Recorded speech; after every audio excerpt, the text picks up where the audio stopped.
Nous sommes aujourd'hui avec Marine Le Pen, elle est la présidente du Front National en France. Elle a obtenu 20% des voix aux dernières élections présidentielles. Elle est donc la présidente du troisième parti politique français. Sa ligne de politique étrangère est radicalement différente de celle qu'a tenue Nicolas Sarkozy, qui est intervenu militairement en Libye, et de celle de François Hollande, qui souhaite faire tomber le gouvernement syrien Manu Militari.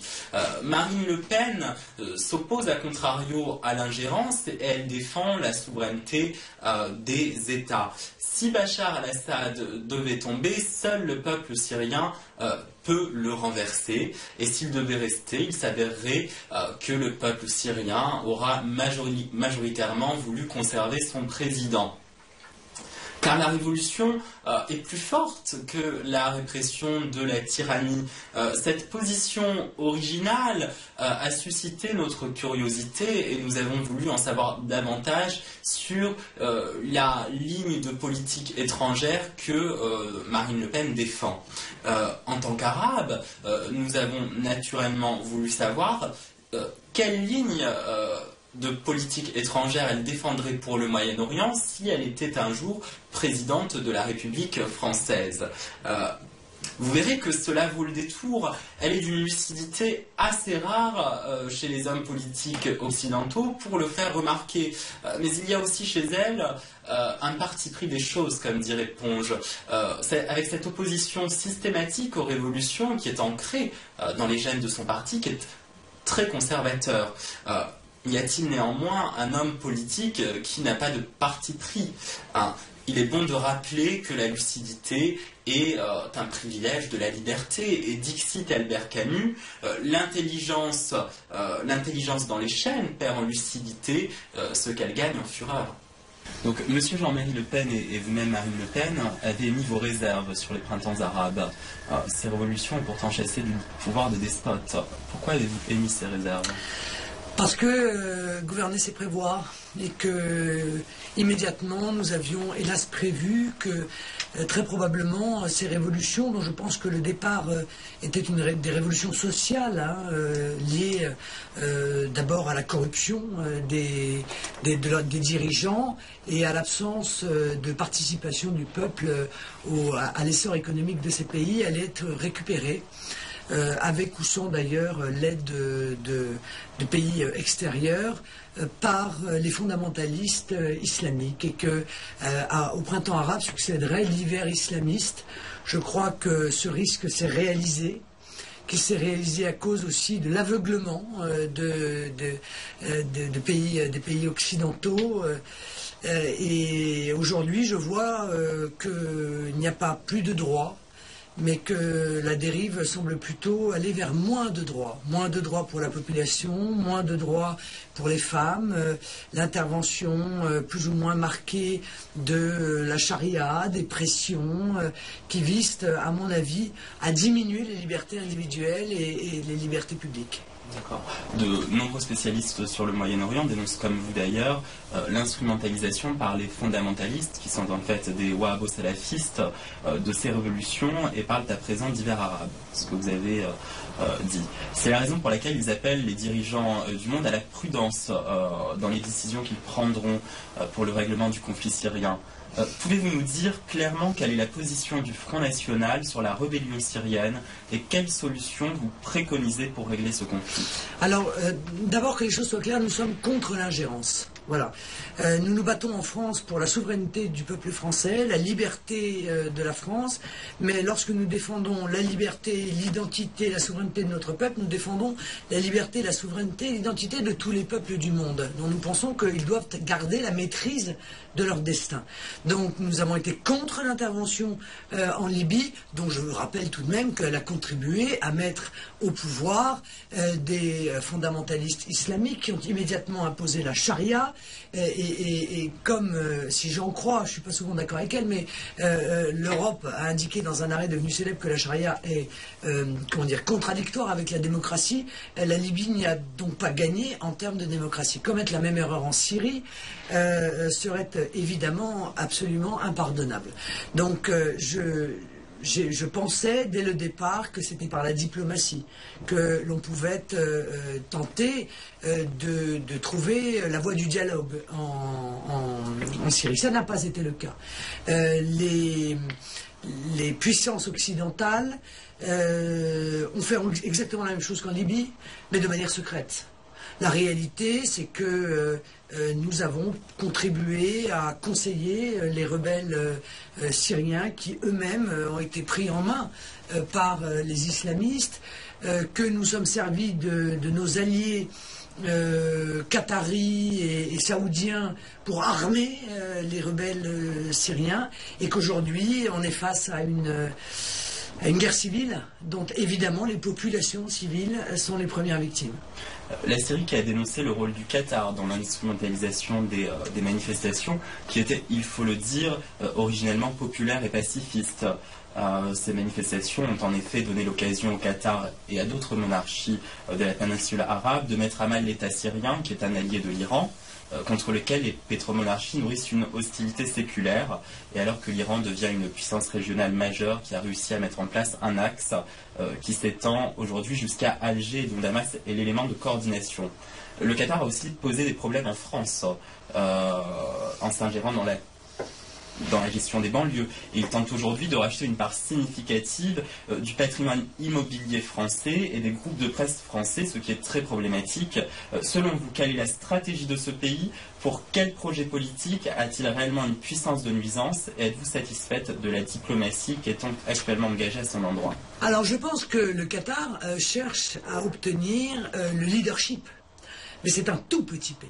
Mais c'est un pays très riche, et qui se sert de la faiblesse d'âme, peut-être même de la tendance significative de la classe politique française à la corruption, pour prendre des intérêts dans des pays occidentaux et se servir ainsi de ses amitiés avec la classe politique, notamment française, pour tenter d'asseoir son leadership dans la région.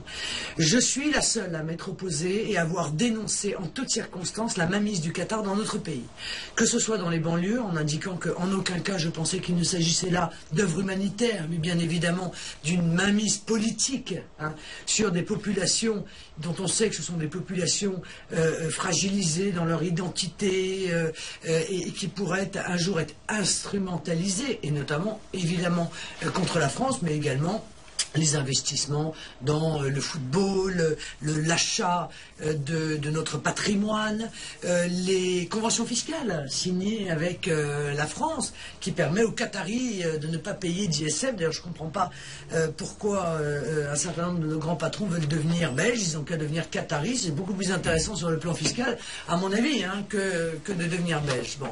Donc je vois bien le jeu du Qatar. Je ne suis pas dupe. Il n'y a qu'un malheur, c'est que tant l'UMP que le PS ont offert à ce pays un véritable tapis rouge, et il n'y a pas une semaine sans qu'il y ait soit un représentant de la droite, soit un représentant de la gauche qui soit au Qatar en train de préparer les futures conventions entre le Qatar et la France. Je pense que le Qatar a joué un rôle partout, dans toutes les dérives qui ont succédé à ces printemps arabes, et évidemment cette situation m'apparaît très dangereuse. Voilà. Alors, nous avons évoqué le Qatar, mais il serait dommage de ne pas voir la forêt qui se cache derrière l'arbre. Il y a surtout l'Arabie Saoudite. Qu'en est-il de la position du Front National à l'endroit de l'Arabie Saoudite? La même qu'à l'égard du Qatar. Voilà, nous sommes extrêmement réservés, extrêmement prudents et très lucides sur le rôle que jouent l'Arabie Saoudite et le Qatar, parce que je pense que ce rôle est conjoint dans le monde, et en Europe en particulier. Alors, il y a depuis peu un autre pays qui a rejoint cette alliance. Son califat avait pourtant lutté contre le wahhabisme qu'il avait déclaré hérétique. Je parle bien sûr de la Turquie, qui fait le jeu des wahhabo-salafistes au Moyen-Orient, puisqu'Istanbul est devenu comme Doha le terrier des salafistes en tout genre.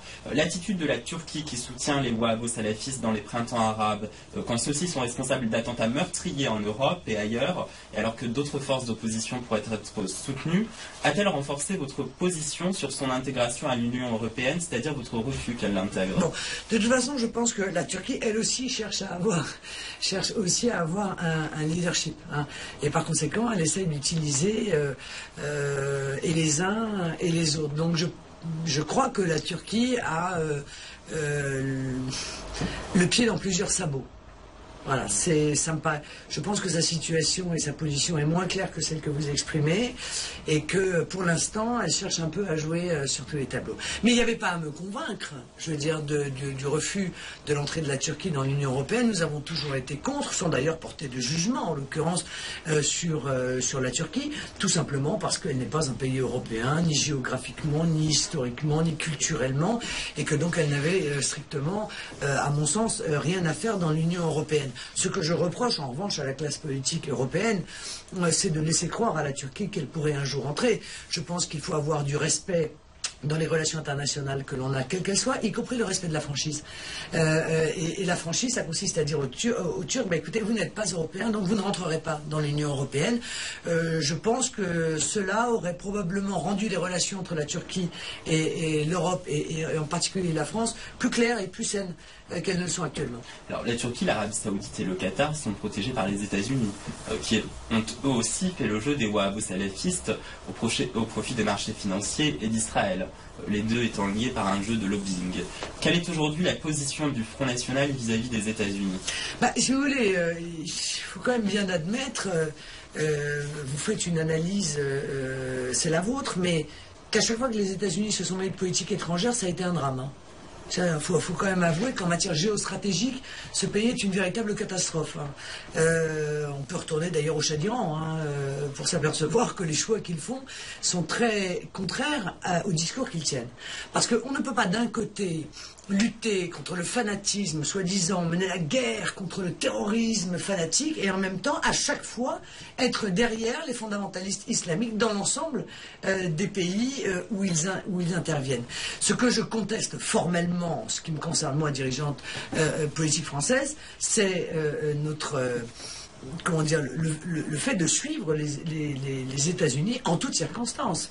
Il suffit que les États-Unis sifflent pour que immédiatement la France arrive pour suivre les États-Unis dans la défense d'intérêts financiers qui sont des intérêts financiers américains, et qui ne concernent en aucune manière les intérêts français. Nous nous faisons ainsi des ennemis, là où peut-être avant nous n'en avions pas, pour un bénéfice nul sur, encore une fois, notre sécurité, nos relations géostratégiques avec tel ou tel pays du monde. Alors, les États-Unis qui font de plus en plus face à la Fédération de Russie, avec laquelle vous avez appelé la France à s'entendre. Êtes-vous plutôt États-Unis ou plutôt Russie? Mais je pense que historiquement, géostratégiquement, économiquement, nous avons tout intérêt à effectivement renforcer nos relations avec la Russie. Moi, je crois à l'or boréal, hein, de Brest à Vladivostok. Je remarque que le mur de Berlin, sous la pression des Américains, n'a pas été détruit, il a juste été mis sur roulette, hein, on l'a juste déplacé, et que la guerre froide existe toujours entre les États-Unis et la Russie. Or, la Russie est un grand pays, et c'est un pays qui nous permettrait, si on engageait loyalement des relations économiques avec elle, notamment de ne pas dépendre de ces monarchies pétrolières, ou de moins dépendre de ces monarchies pétrolières, dont on voit que d'abord elles ne sont pas à l'abri de déstabilisation, et que de surcroît elles ont sur nous un pouvoir de plus en plus important que je conteste. Alors, avant d'appeler à la coopération avec les Russes, vous avez tenté de vous rapprocher des Juifs qui vous considèrent comme un parti antisémite, notamment depuis que M. Jean-Marie Le Pen a tenu des propos négationnistes sur la Shoah, et après qu'il a pris le parti des Palestiniens en s'opposant au colonialisme israélien. Ce rapprochement a-t-il changé votre position sur Israël? Est-ce un rapprochement à l'intention des Juifs ou d'Israël? D'abord, il n'y a pas de rapprochement ou de non-rapprochement avec les Juifs ou pas avec les Juifs. Israël est un pays. Voilà. Nous avons toujours dit qu'Israël est un pays. Nous avons d'ailleurs, le Front National toujours reconnu l'existence d'Israël comme pays. Par conséquent, j'ai avec Israël des relations que j'ai avec d'autres pays et qui sont des relations de dialogue. Je suis juste allé dire que nous ne sommes pas antisémites. Voilà. Ça ne veut pas dire que nous ne contestons pas un certain nombre de la politique qui est menée par Israël, de la même manière que nous pouvons contester la politique qui est menée par le Qatar, la politique qui est menée par les États-Unis. Nous avons une position en matière internationale. Bon, je pense surtout que la France devrait se mêler le moins possible du conflit israélo-palestinien. J'ai plaidé. Oh, c'est un vœu pieux, hein, je dis pas, hein, mais j'ai plaidé pour que Israël ait droit à sa sécurité et que la Palestine ait le droit à une existence et à une souveraineté. C'est la raison pour laquelle d'ailleurs je me suis positionné comme étant défenseur de l'entrée de l'État palestinien, hein, de la reconnaissance de l'État palestinien dans les instances internationales. Je crois que ma position est équilibrée.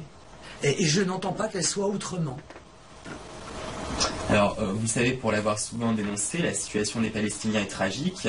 Leur pays a été découpé au profit de la création de l'État d'Israël, qui a violé le droit international en occupant des territoires palestiniens et Jérusalem décrétée zone administrée par l'ONU, et a récemment entamé un blocus contre Gaza. D'abord, condamnez-vous le blocus contre Gaza.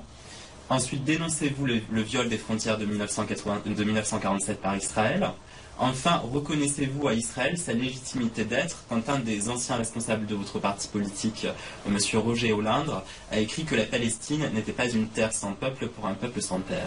Bon, alors d'abord ce que pense M. Roger Hollande, c'est ce que pense M. Roger Hollande. Deuxièmement, ce que je veux, c'est la paix, moi. Voilà. Et tout ce qui peut contribuer à mettre de l'huile sur le feu dans un conflit qui n'en a vraiment pas besoin ne me paraît pas aller dans le bon sens. Et j'aimerais bien, je m'aperçois que ce conflit, si vous voulez, est un peu pris en otage bien souvent par des extrémistes des deux côtés. Le blocus est une stupidité. D'abord, il est injuste parce qu'il touche des populations civiles. Deuxièmement, il est stupide parce qu'en réalité, il renforce le pouvoir de ceux qui tiennent les tunnels. Et qui, de ce fait, si vous voulez, sont ceux qui, dans l'esprit de la population civile, les font vivre. Bon. Donc c'est en même temps inefficace et injuste. Nous avons fait un certain nombre de propositions, mais le problème, c'est que la France a perdu sa capacité diplomatique en la matière.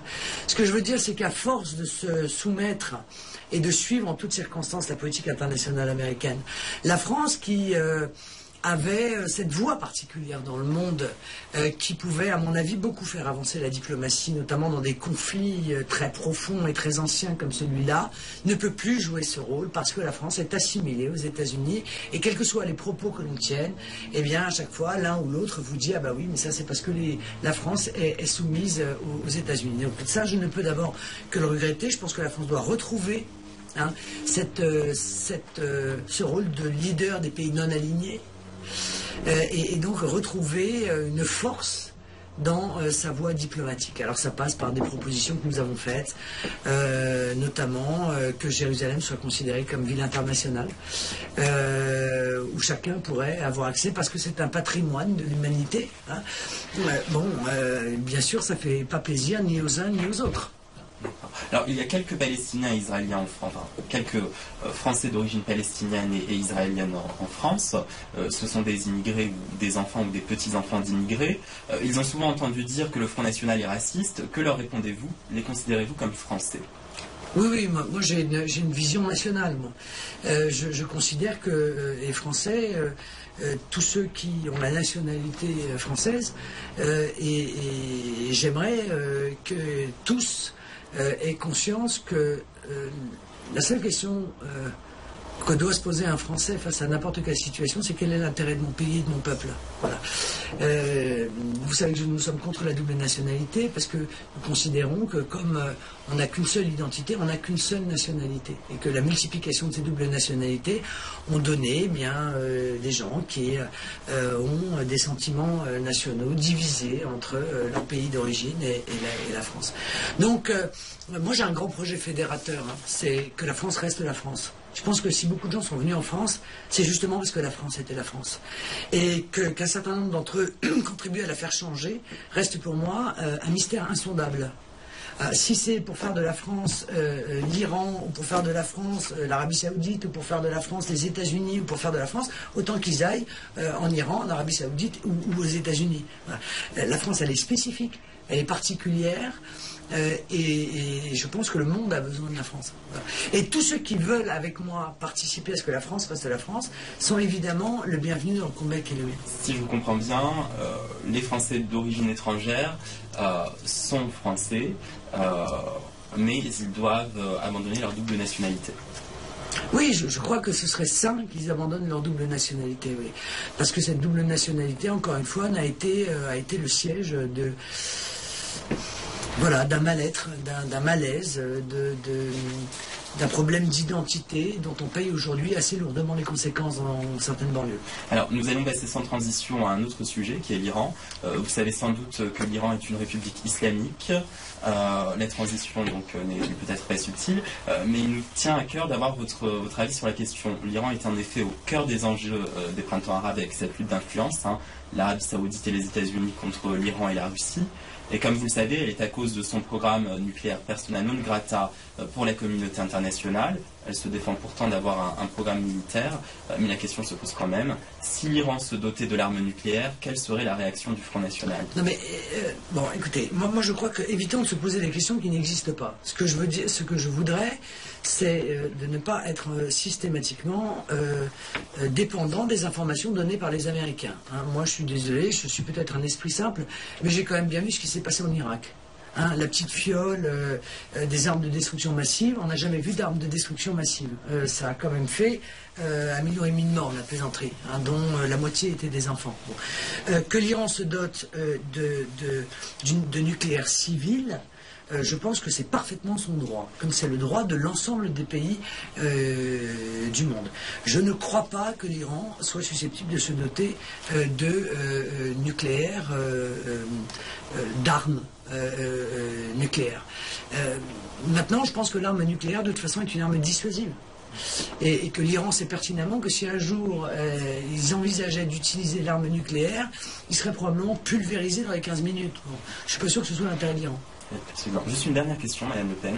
Vous savez probablement qu'Israël envisage d'entrer en conflit avec l'Iran si elle continue ses activités d'enrichissement en uranium. Quelle serait la réaction du Front National dans ce cas? Nous l'avons dit et redit, je pense que ce serait une fantastique erreur de la part d'Israël que d'entrer en conflit avec l'Iran et que ceci pourrait avoir des répercussions mondiales.